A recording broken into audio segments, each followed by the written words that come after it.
So I think most people, especially high performers, think that pausing is going to make them fall behind or it doesn't fit in their schedule or we need to be productive. But you teach the opposite, that pausing or not pausing is actually what keeps people stuck. What do you Mm. think the real cost is for people just refusing to slow down? Well, ultimately burnout, because that's what happened to me. But I think that day to day, we think we can handle it. We think we can, do it. And essentially we can until we can't.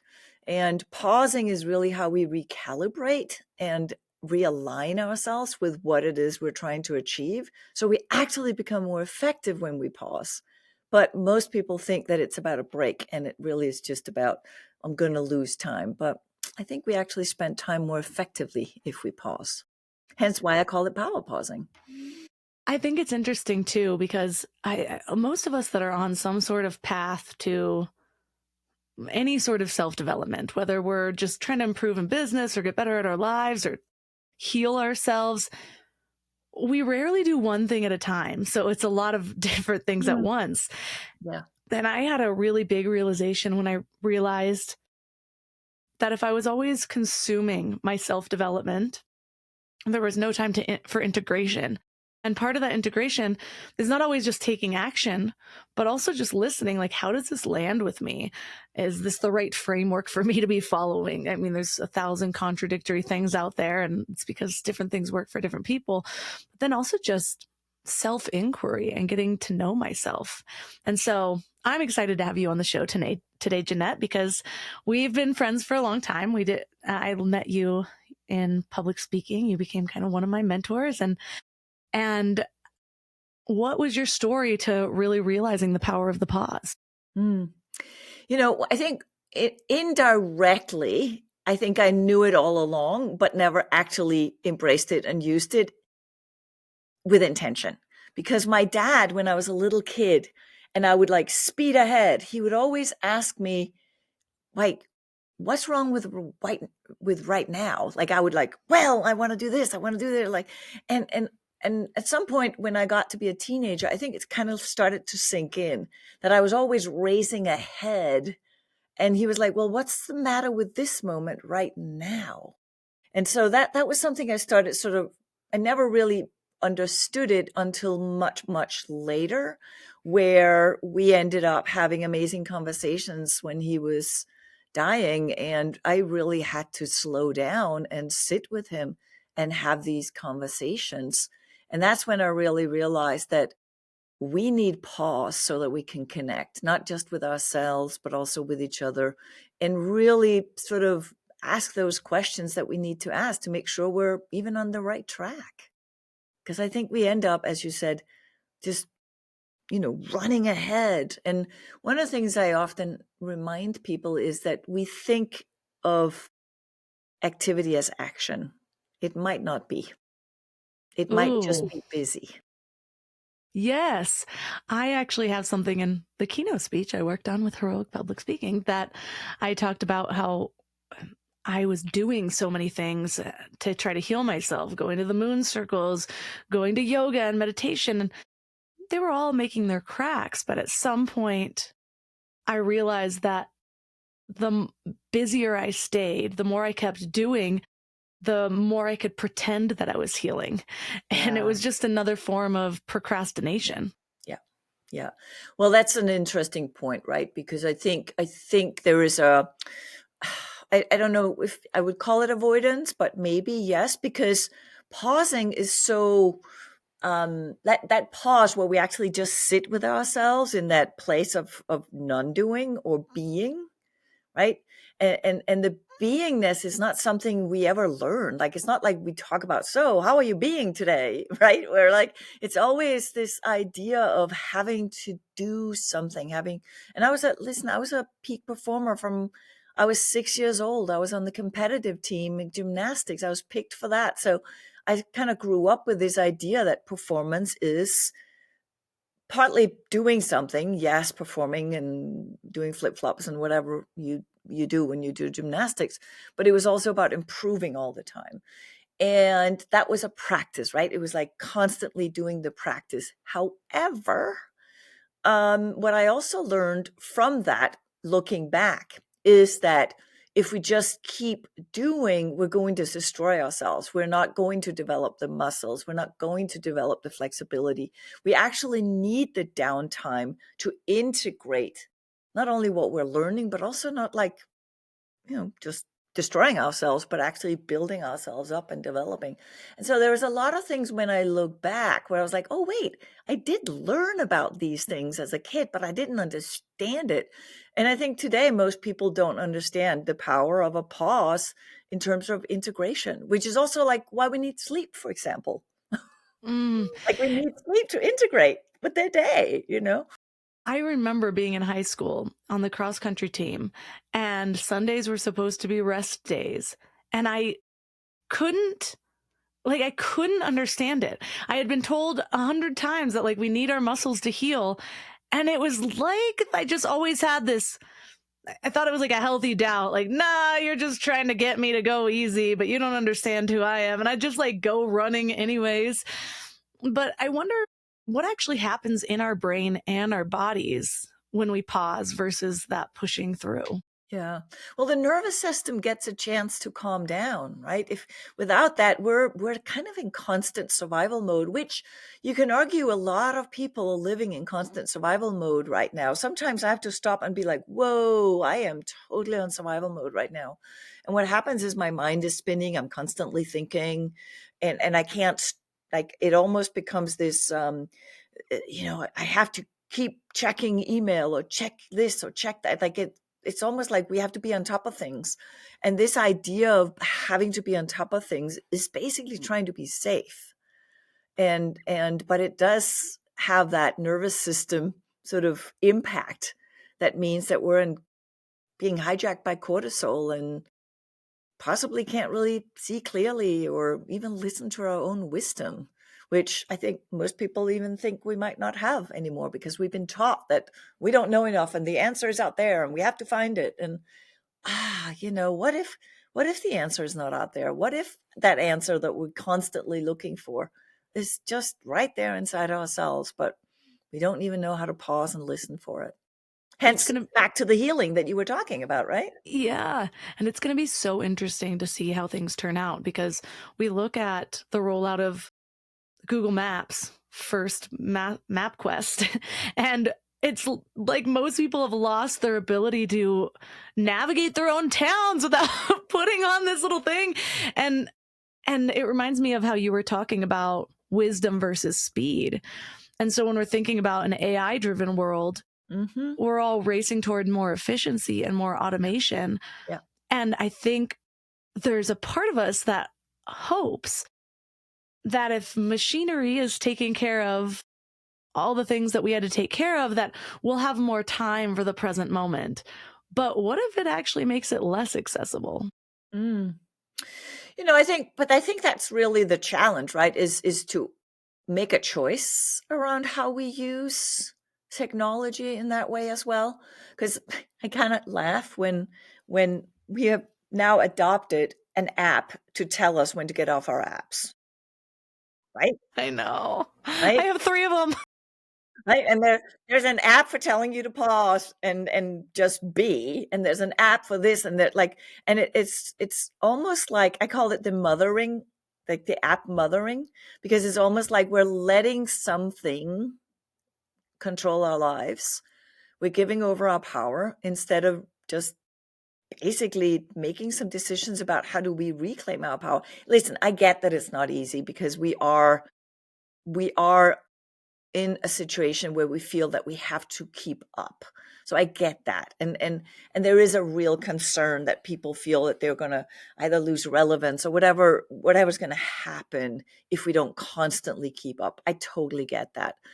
However, I do think it's sad that we have lost that relationship with ourselves that thinks that we actually have some human technology that's worthwhile as well. I feel like that phrase alone deserves digging into because everyone's heard the idea of losing relevancy, but there's something about me being in the present moment right now, hearing you say that it's like a part of me was laughing where it's like, what do you mean we're human beings living right now? How can we ever be irrelevant? But then on the other side, like the content creator, the starting a business, it's like, but we need to be in people's minds.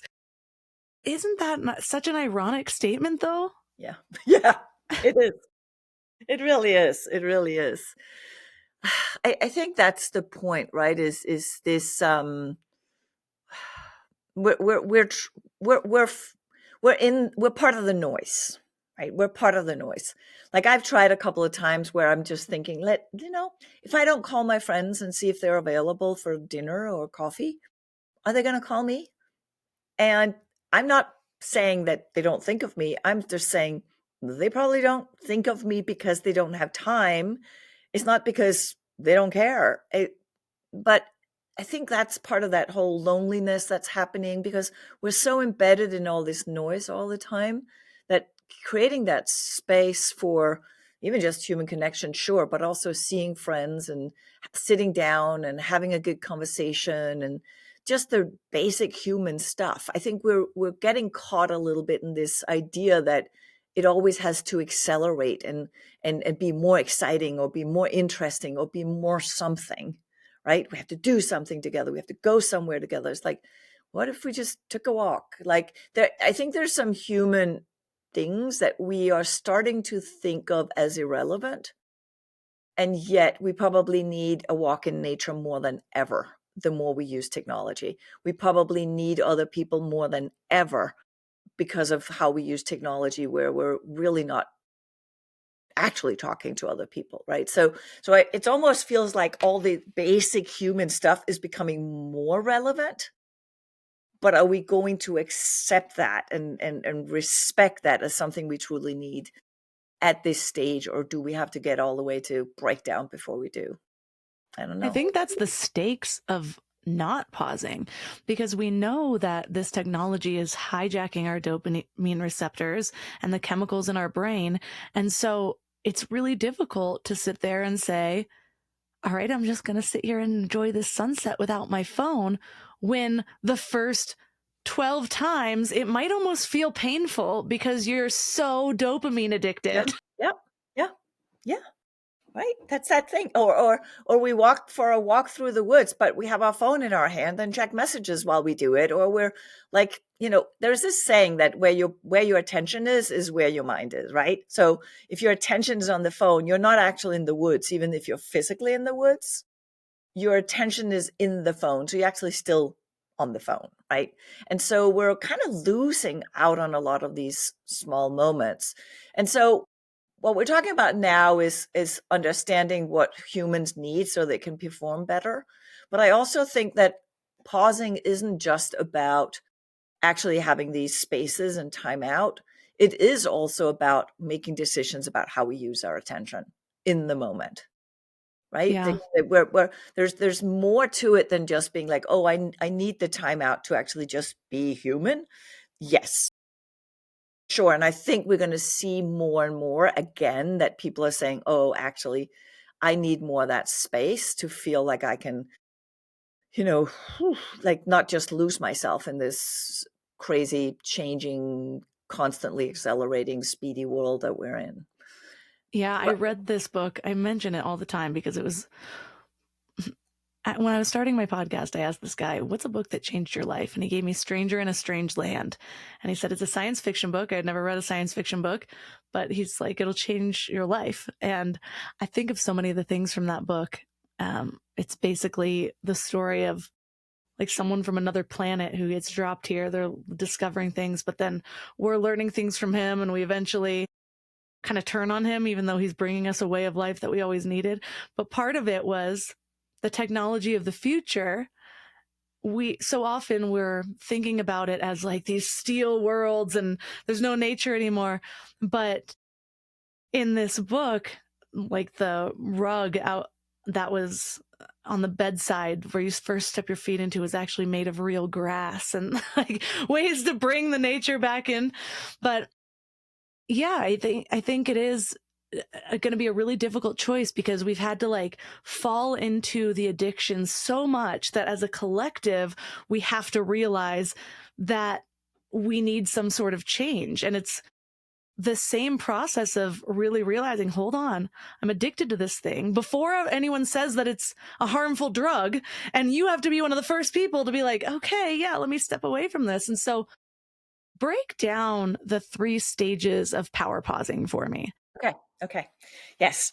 The first stage is that physical pause of just saying, okay, I need my nervous system. I need my nervous system to sort of lower itself, calm down, let this stress. And it's just a couple of breaths, bringing your attention back to your breath, following the breath. So it's pretty simple. It's a little like a mini meditation in a way, but you can land pretty fast. Breath in through I normally say breath in through your nose and long exhale through the mouth. And like with your attention in your core of your body, or maybe even your feet, it actually calms down the nervous system really fast. And you can do that for like a minute or less before you start a meeting, just to clear your mind and anchor yourself, right? You might also need a longer physical power pause, as in go get some water, get a bite to eat. You're hungry. You're not behaving at your best, whatever that is, right? So it can also be more of a break, but it is that physical pause that we do need in our lives to sort of reconnect. And then the second stage is the more what I call an emotional pause, where we check in with how we're feeling.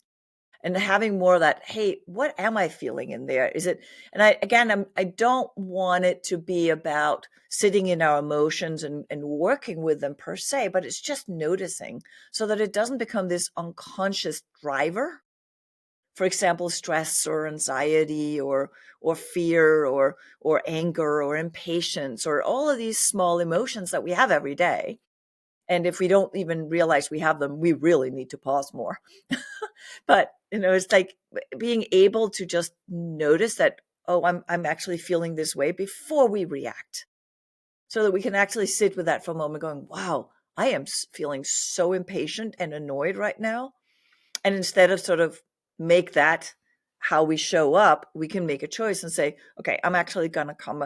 I want to settle for now. I'm going to settle my mind. I'm going to settle my emotion. And I want to come forth with more curiosity and more calm. Okay, then that's the intention we're putting in there. And when we have an intention to create a shift, our mind will help us start focusing on what we need so we can do that. And so I came to this through all kinds of different modalities over the years. And one of them is that felt sense focusing, where we have this felt sense inside of us all the time, but most of the time we just push it away because we don't want to deal with our emotions. It might not be emotion, as in needing to deal with it. Like, for example, a little while ago, I was sitting and fixing something or doing something on my computer. I needed to get a contract out. And I felt this sort of like weird, sort of just weariness in my body. And I felt like, and I was like, ooh, you've been sitting for too long. You need to stress, because that weirdy sort of yuck feeling was making me like a little bit angry or a little bit annoyed. And I'm like, that's not fair. I just need to, move or start. So it's this small, tiny things. So we don't have to make this big thing out of it. Oh, I can't deal with my emotions at work. That's not what I'm asking for. I'm asking you to actually just even respect and acknowledge so that you can reclaim agency over that. And then when we have that emotional connection with ourselves, we are able to calm down the nervous system and engage more with other people. And so in that stage of the next pause stage, we are activating another part of our mind. We're activating more of that curiosity of sort of the first one is when we're on survival mode, where the question that occupies our mind is, am I safe? Am I safe? Am I safe? And where we're allowing the nervous system to calm down, the next stage is we're trying to start looking for engaging with people. And that's where the different hormones are starting, like oxytocin, when we start engaging with people, serotonin, and so on and so forth. So we're starting to activate a different part of our mind. Our brain is starting to be curious, and so on and so forth. And that's when we can enter the third stage, which is more where we have complex thinking, problem solving, creativity, collaboration. And that's where we then get that dopamine that's not from the quick rush, but from being engaged and thinking about how do we tackle this complexity, and we're asking like, what do I need to do with this? How do I solve this? And so on and so forth. So in each of those 3 stages, the way we ask questions in our mind changes. And we can do that actively with intention so that we are actually reclaiming agency over those moments. And that's sequence of skills really Yes. can be used in literally everything that we're working toward. Like, it's the same thing with creativity.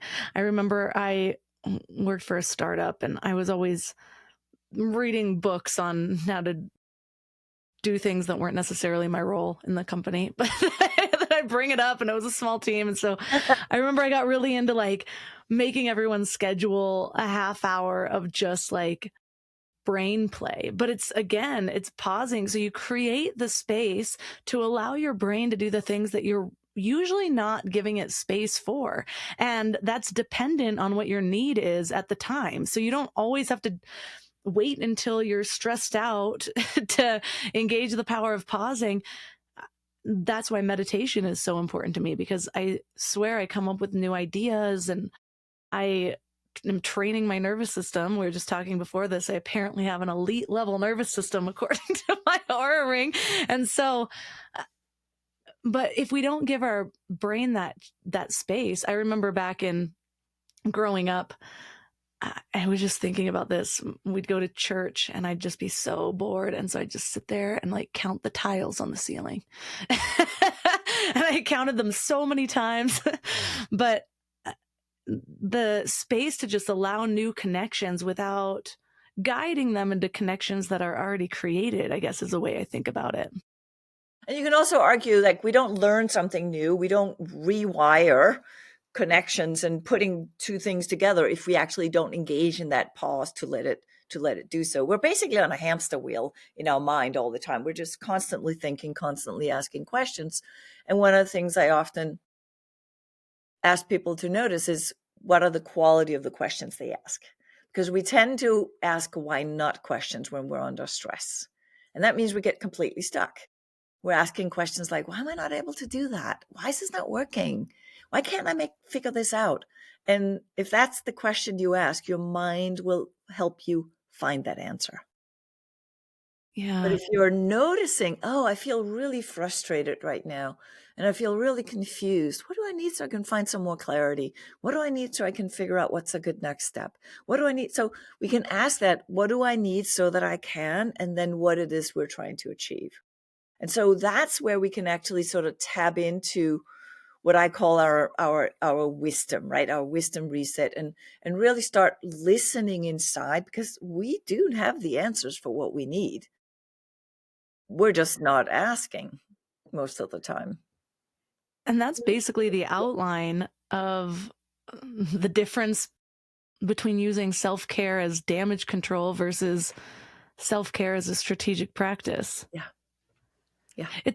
We so often are asking other people, and that's one thing that just being in the business world for too long. For a while, I would read all these books and I would be so inspired, and then some of them would contradict, and I'm like, but wait, this one said this and this one said another. Yeah. There's actually one by Derek Sivers. I forget which one. I love his books. They're almost like poetry books, but the whole book is outlined where like one chapter will give a suggestion and the next chapter will give the exact opposite suggestion in its context. And so it's just like you need to slow down, you need to speed up, but like basically back it all up to show that like it is what we need in the different people, like where you are in your life. Yeah. But yeah, being in the business world and realizing like, oh, everyone's just creating their framework despite if it's the absolute way to be, but it's because certain things work for some people and some things work for others. And so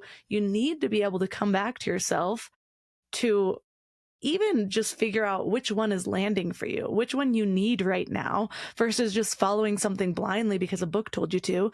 But then also realizing that you don't always need to get the answers from a book. I love books and I'll always be reading multiple at a time. Yeah. However, the best inspiration I've ever gotten is in my own meditations. Mm-hmm. Yeah. Yeah, and do you notice that when you are in a meditation and you actually truly can sink in and not sort of let the racing thoughts just control the racing thoughts, but actually sink in and allow that being state to be there?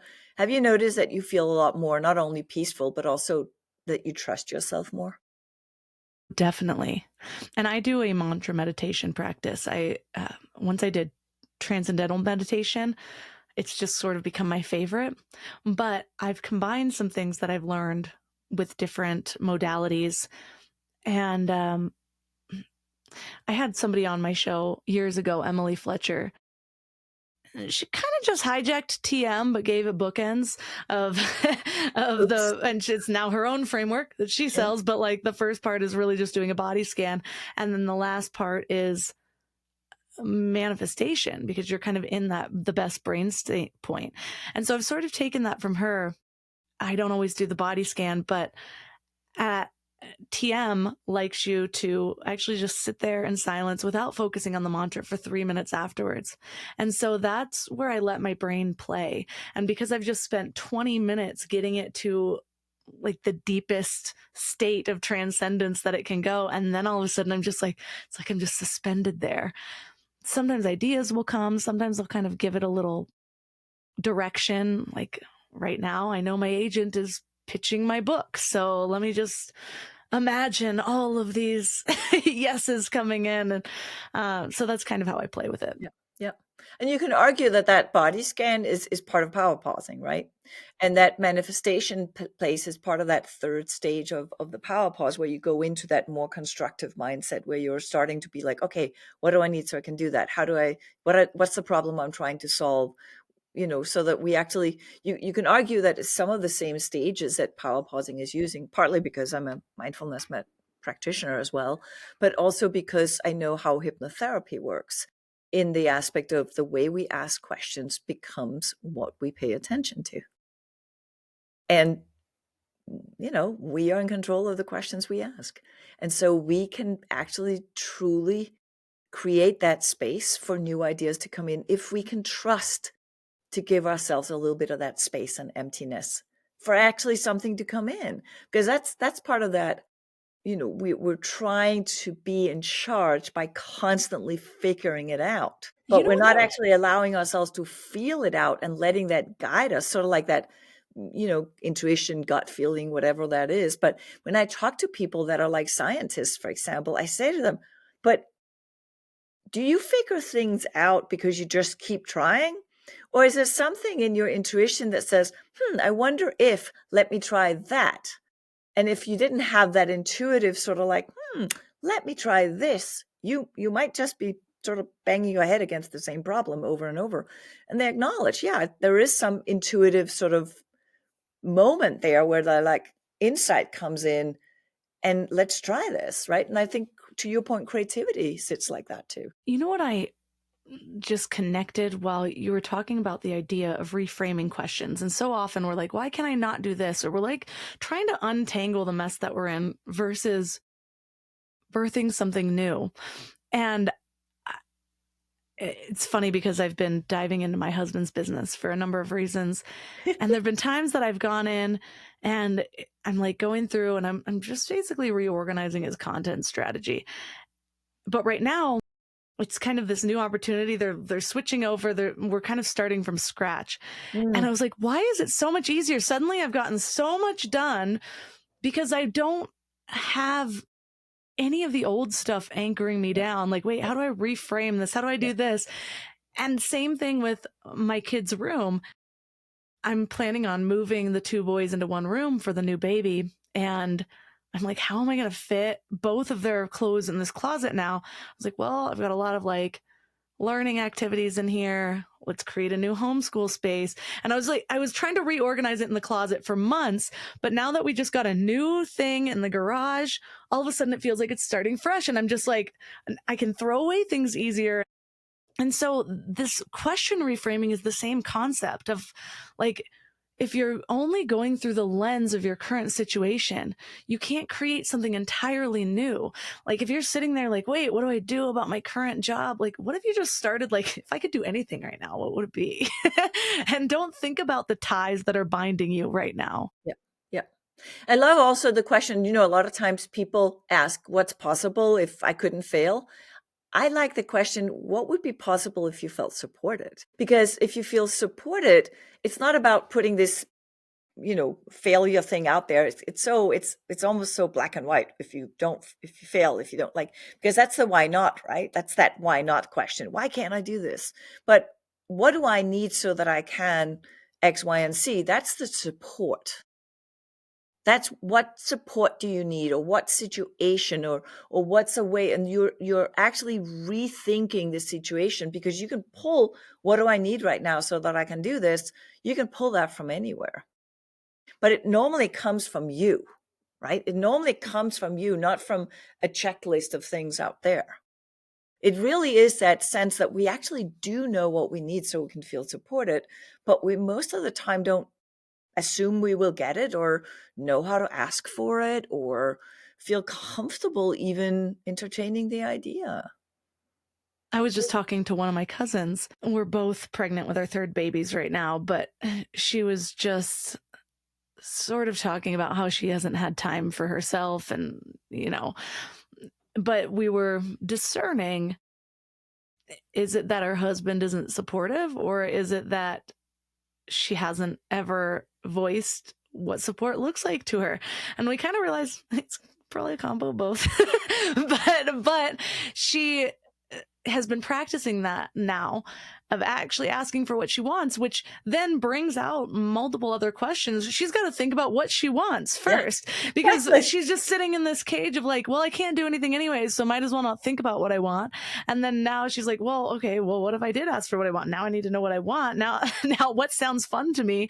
And so I think she's been realizing that a lot of her lack of support was more of an illusion than she gave it credit for. Yeah. Yeah. I don't think we've been taught to ask. Like it's so simple. Like, you're assuming somebody knows that they need to take the garbage out. Why don't you just ask instead of getting upset about it? Why don't you just say, hey, can you take the garbage out? Like, just ask. But a lot of times we assume people know, but they might be in a different framework, and so on and so forth, right? Like there's so many small reasons why we don't get our needs met. But the big reason is if we have never been taught that it's okay to ask. And I think we've never been taught to actually identify our needs. Exactly. Because it goes back to the beginning of our conversation, where we're just doing, and then we're following the structure of how to get an A this year, and then how to get our degree, and then how to get into college, and then how to get good grades there, and then here's your first job, and now these are the job duties. And it takes oftentimes entrepreneurship or rock bottom for somebody to turn inward and say, hold on, like what do I actually want to do today? Something so simple. Yeah. Well, it's also interesting, right? Because if you're looking at it, a well-meaning parent might tell a child, hey, mom, I'm hungry. No, you're not. You just ate. Hey, I can't eat anymore. Yes, you can. Like we're actually very early on trying to teach habits and patterns in a way that might make somebody distrust their own body signals. And then we start getting confused, right? Because there's a lot of research where if you have actually let children, there was some study at some point where they let children eat candy, and to just see if there was no restriction on it, what would happen. And the kids pretty fast found out it sucks eating a lot of candy, because they were bouncing off the walls with all this sugar and so on and so forth. So they actually didn't want to, if they were in touch with how they felt. But if it came from this very mental place of can't and not allowed and all this sort of mental messaging that we've been taught is the way we're supposed to think and feel, we're not allowing our own think and feel to guide us enough. And I think that's part of what we're trying to learn with these apps, right? They're trying to help us check in. Like I remember there was a client I had many, many years ago when I was doing nutrition and health and well-being around, burnout and stress and all that. And this person was very, very aware that they didn't feel the diet they were on was right for them because it was not their natural foods from where they grew up, right? And they were like rice and beans, right? And they were eating all these other things like salads and stuff to be healthy, and they weren't losing weight, and they were working out a lot and so on and so forth. And I was just like, why don't you just eat your heritage foods if that's makes you feel good? And sure enough, it shifted around, but the app was telling you what to eat, right? Instead of your body. And so this is where we're headed with all of this technology, right? You and I were talking about our Aura Ring.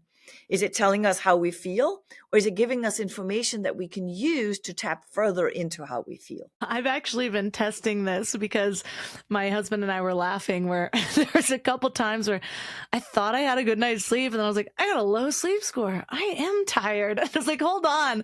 Did that just go the opposite way? Yeah. Yeah. And so now I wake up and I was like, how did that sleep feel? And on the bright side, doing it this way, I haven't found a lot of downsides, because then it's either just validating me, and so I'm like, all right, I already chose this. But then sometimes I'm like, oh, a 91?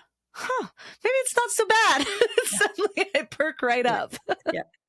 I do this thing where if I didn't get a lot of sleep, but I feel okay, or even if I don't feel okay, I always say, wow, I feel pretty good for not getting a lot of sleep. Because now I've told myself I feel pretty good, even though. Yeah. Yeah, I like that. And it reminds me of something else you talk about. You say that resilience is about adaptability, not endurance. Yeah. And there's a story I often talk about where, like, after a couple traumas happened in my teens, I only really understood mind over matter, but not the depths of it. And so I remember just trying to pretend like it didn't happen, saying this isn't going to affect me. And my heart was in the right place. But years later, I mean, I ended up having a really severe eating disorder. I was choosing awful relationships. And so these beliefs built up inside of me that were unchecked, like unchecked emotional trauma. And so I didn't understand that you can't just mind over matter emotional trauma. There are things that need to be felt and released. And so how do you know when we've crossed the line from being resilient to just white knuckling our way through life? Oh boy, a lot of times, because of the nature of what I was doing and when I first started coaching, and my curiosity about what drives us as human beings, I think what showed up on my doorstep was really super high performers, anything from CEOs to all kinds of different walks of life, that just were basically saying, I have no clue what's going on inside me. Like I don't even know how to listen. I have no clue. My health is breaking down. I just don't even know how to notice. And basically, it was almost like people couldn't feel from the neck down. They knew they were so in their head, and I have been like that myself. Right? That was who I was after I left Denmark and the gymnastics and all this kind of stuff, eventually getting embedded into the fashion world of where you're basically being told, if you don't do what I tell you to do, you're going to get fired. So there was this constant fear and stress that something's going to happen. So you're in your head all the time. And just having those conversations about learning how to feel what's going on in there. There was actually a lot of people who didn't want to feel because of trauma. Yeah. And they were like, I don't think I don't think I can. I don't think I can. So I started studying trauma and how do we work with trauma in a healthy, like safe place and space. And I also studied it in ways that I don't think is safe and safe and space. And I was like, yeah, that's not how I want to work with trauma. And if we could, and I noticed that we don't have to necessarily, it depends. Obviously, we do need to work with it and heal it. But in the capacity of everyday life, we can still feel and heal without having to solve. And that's that small felt sense of we just acknowledge it. We just acknowledge it. We don't have to fix it. We don't have to fix it. We just say, hey, I hear you right now. And that is where I think the resilience is, I don't want to hear you. I'm not listening. No, I'm not feeling anything, right? I'm just going to keep going. But it's empty.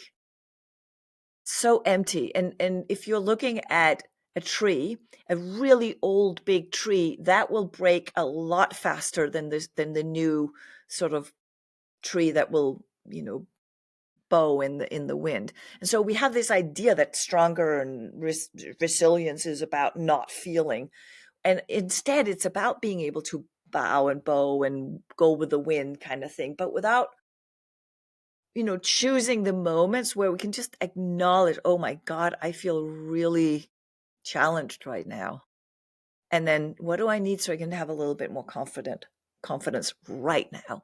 And that's where we then start the agility instead, where we're working with whatever we feel rather than dismissing what we feel.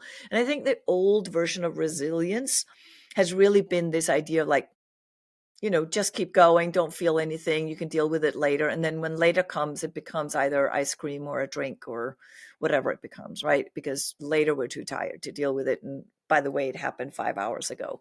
And we have so many emotions going through us every single day. What are we going to do when we come home? It becomes like a, emotion salad, if you know what I mean, or fruit salad, whatever you call that thing, right? It's just too much. It's too much.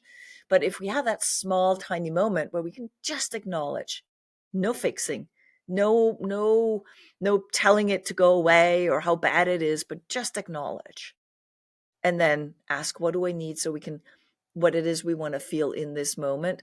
Then we haven't sort of messed with it, but we've been in touch with it and we're allowing it to guide us instead.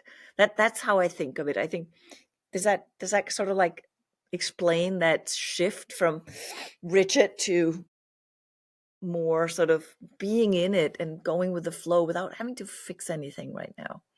Yeah, I had a few aha moments, but also I couldn't help but think of the wisdom, that one poster in every single yoga studio. I bend so I don't break. That has, but There's that. Yeah. oh, it's so interesting how much interpersonal skills actually help intrapersonal skills. Yes.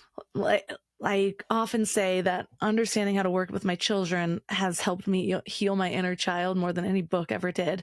But also when we think about being in relationship, I mean, if you just need to follow a couple Instagram accounts on relationships and you'll see that most people want to be heard Yeah. instead of fixed. Yeah. And there's a lot of tips for that have been life-changing for a lot of people. Like even in my relationship, it's like, okay, do you need a solution or do you want to be heard right now? And 99% of the time we want to be heard, but we don't always apply that same wisdom to ourselves. And then we wonder why tuning inward, why we have so much resistance around it. Because I think we have multiple parts of ourselves where we're like, okay, I'll go inside and just fix that. And then there's the other part of it's like, don't you dare try to fix it. I want to sit right here. I want to listen to the sad playlist and cry myself to sleep tonight. And so it's like this, but it's like, what's that middle where it's like, okay, yeah, have the sad playlist on, feel it. But can you feel it without making the story bigger than it already is? Can you feel it without bringing in meaning as to what this moment means for the future, for the past, and just like allow those emotions, allow it to move through you, to have motion throughout your body. And that's how it doesn't get stuck. Yeah. Yeah. Yeah, and what you're saying there also brings up when you mentioned story, right? Like so often we don't question the story. Yeah. Right? We just we let the story be that reality or the place that we feel we either deserve or that we want because we're hoping the story will bring somebody to listen to us or whatever that is. Again, there's absolutely no judgment in that. I've certainly said in my stories and believed them to be true until I realized that maybe they weren't. But I have a real a story about my mother that is almost heartbreaking and yet also I find super inspiring. As long as you do it early enough. That's one of the reasons why I do this work, right? Is my mother always believed she was unwanted, that she was a mistake because she was born out of wedlock, and back in the 30s, you didn't really get born out of wedlock without shame, right? But she ended up growing up with my great grandfather and all the other siblings to my grandmother in town. But her story to me always was how she was the mistake. She wasn't wanted. She was the black sheep. And she ruined my grandmother's career. Like, she believed she had ruined her career as an opera singer. That was her fault, and her mother was angry with her. They never resolved. They never resolved. And after my mother died, I talked to my grandmother, and my grandmother said, "Oh, I hope it wasn't my fault that your mother, died and got." And she talked about breast cancer because they had both had it twice. I thought she talked about life condition. So I said, "Well, it wasn't really the most easy childhood." And my grandmother stopped, and she was like, "What are you talking about? Your mother was loved by everyone. I begged to keep her instead of getting her adopted away. I wanted to marry the man that got me pregnant, but we weren't allowed to get married. I loved your mother. He wanted to marry me. We wanted to be together.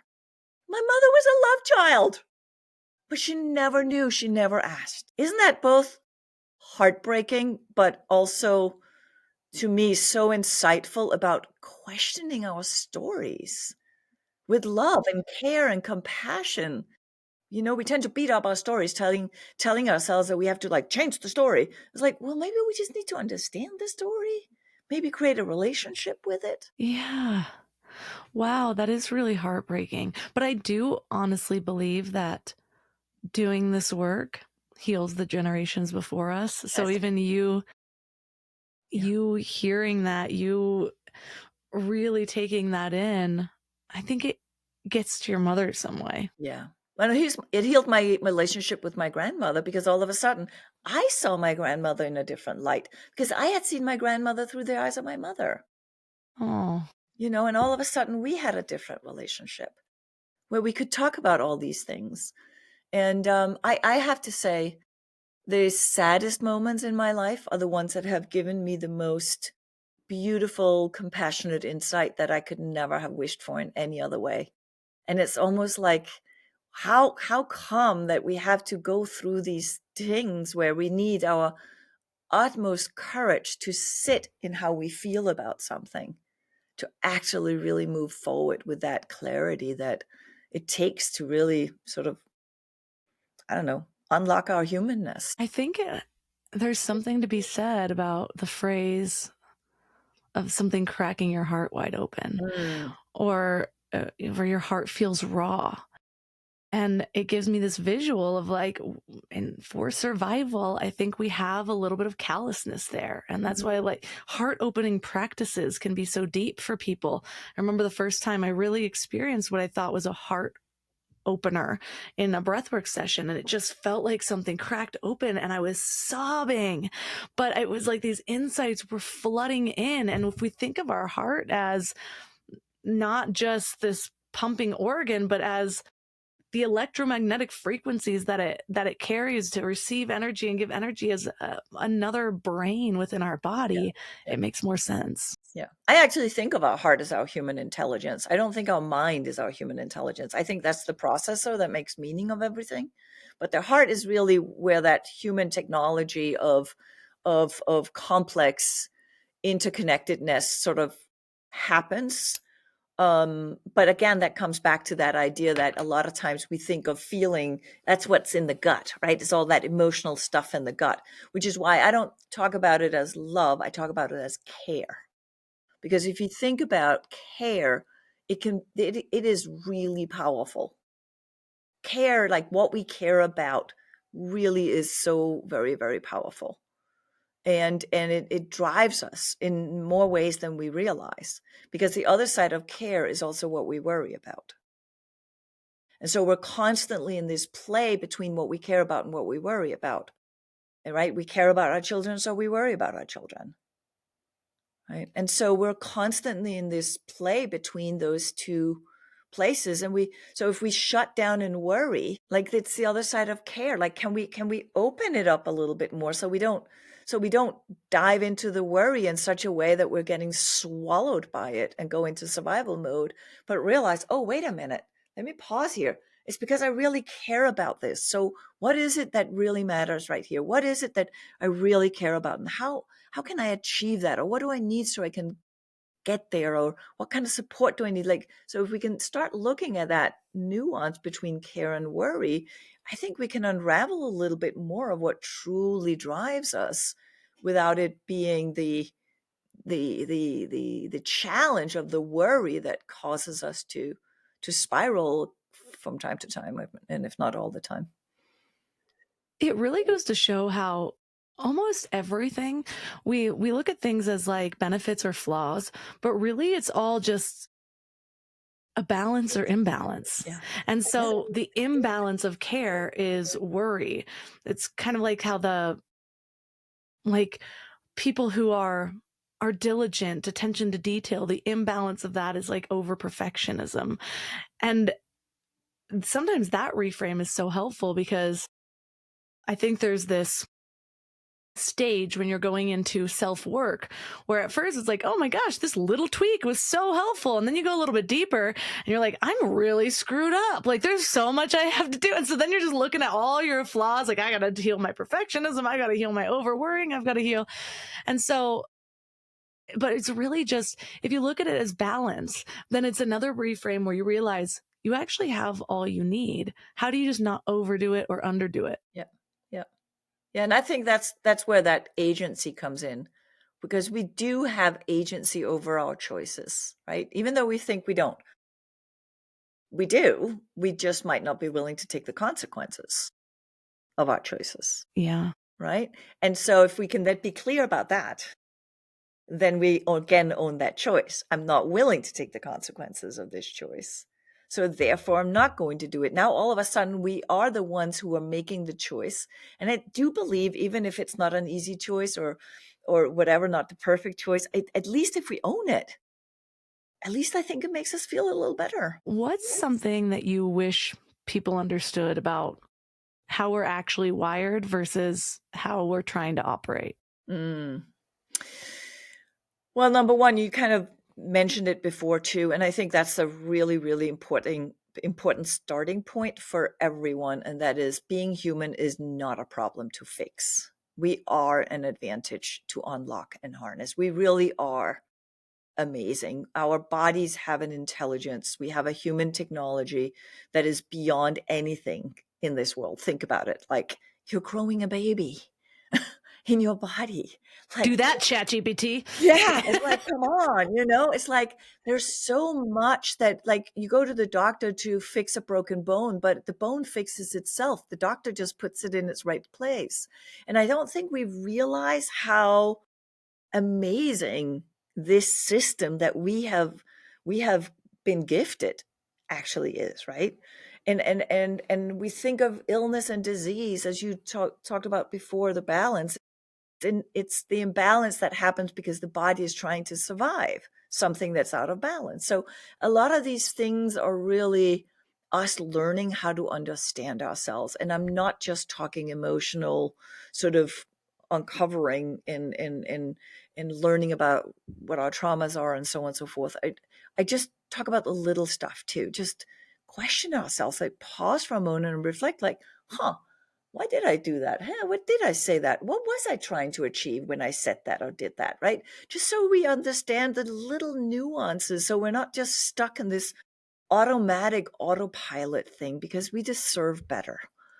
And I think we have learned since the Industrial Revolution to just keep up with the speed of work. And I believe this is our time. This is our time where we are actually saying, well, what it means to be human is that we can actually think with intention, and we can put our attention on what we choose to put it on. And as much as there's still a lot of demand on us, we can reclaim some agency and find some peace in our lives when we can own that choice. I know it sounds really sort of like, oh, that sounds great, but you don't understand how much I have to deal with every day. True, I don't, because none of us know what the other person is dealing with. But I do think that we can learn how to not get sucked into the rabbit holes over and over and over and over again, and understand our human power. And that's something I wish really everybody would sort of just be like, oh, maybe I'm not so bad. And again, this is not about the ego. It's not about the false, like, oh my God, I'm so great. It's really about that quiet, silent space within ourselves where we're just like, well, maybe it's not so bad to be in here and to be me. Well, and also it brings me back to our previous part of our conversation. When we really think about like, oh, but you don't know how much I have to handle. Like I've definitely said that, especially this year, my husband, like running businesses, all the things. And some people have even more to do than I do.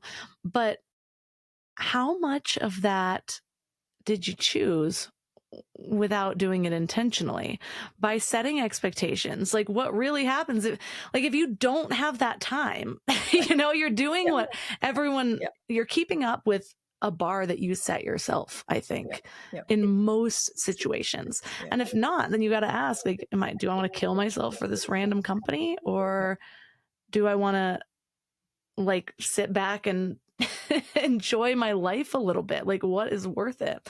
But I like to leave listeners with one thing to either think about or do this week Yep. to bring this all into their awareness. What would that be? Yeah. I would start out by looking at my schedule and look at some of the patterns of scheduling and so on and so forth, and just look at where are little pauses I can put in. Where can I put some small pauses in just to start practicing what it feels like? Or maybe right before you start a meeting or a task, just take 3 breaths. Just land on your feet, put the phone down. Just really try to just come back home over and over again. Over and over again. Just come back home for small moments here and there and just see how it might help you feel just a little bit better right now. So for listeners that are resonating with this and they want to connect with you, where's the best place to find you?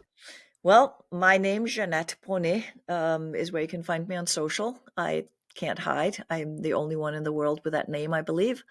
So you can also get my book, The Self-Care Mindset.